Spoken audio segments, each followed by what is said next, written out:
আসসালামু আলাইকুম। ওয়ালাইকুম আসসালাম ভাই, ভালো আরে কি অবস্থা? আলহামদুলিল্লাহ। চাচা কি অবস্থা? এই তো আছি চাচা। বন্ধু কি অবস্থা? আলহামদুলিল্লাহ। কেমন আছিস তুমি? এই তো আমি কিছুক্ষণ আগে দেরি করে ফেলছি আর কি।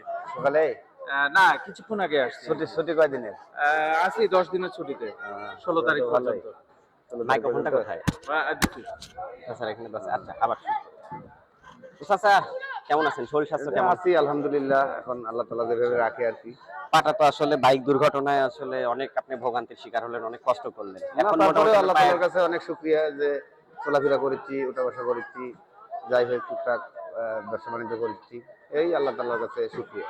আচ্ছা বাসা সবাই ভালো আছে? হ্যাঁ ইনশাআল্লাহ আলহামদুলিল্লাহ সবাই ভালো আছে। আজকে তো যে আমাদের ভাতুরিয়া গ্রামে যে গাওয়ালি নিয়ে যে অনুষ্ঠান হচ্ছে প্রতি বছরই হয়ে থাকে, বাসায় লোকজন কেমন এসেছে? বাসায় লোকজন, আত্মীয় স্বজন, শ্বশুর বাড়ির পক্ষ, আবার নিজের পক্ষ, সব মিলেই আলহামদুলিল্লাহ আত্মীয় স্বজনও আছে, সবাই মিলেই আর কি এই দিনটা ভাইয়ের সাথে সবাই কথা মিলে বলো বন্ধু, আমি আসতেছি। আচ্ছা উদযাপন করা হয় আর কি। এটা আমার জন্মেরও আগে, দীর্ঘদিন থেকে, কবে থেকে আসলে শুরু হচ্ছে এর নির্দিষ্ট তথ্য কেউ দিতে পারে না।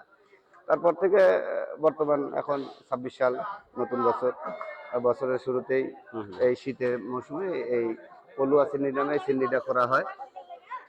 এখন ঐতিহ্য হোক আর ইসলামী বিষয় হোক, ওদের যে চিন্তা চেতনা থাকে আছে, আর এটা এখনো কিন্তু গ্রামবাসী ধরে এটা রাখছে অনুষ্ঠান। গ্রামবাসীর ঐতিহ্য অনুষ্ঠান, তাই উদযাপন করে থাকে। প্রতি বছর এখন এটা ধর্মের পক্ষেও মতবিরোধ ঠিক আছে। থাকতে পারে, কথা বলো, আমি বাড়ি থেকে একটু দেখা করি। বা আরো কোনো বিষয়ে কোনো মতবিরোধ থাকতে পারে, কিন্তু এই ভাতুরিয়া গ্রামের আমার জন্মের আগে থেকেই আমরা শুনে আসছি।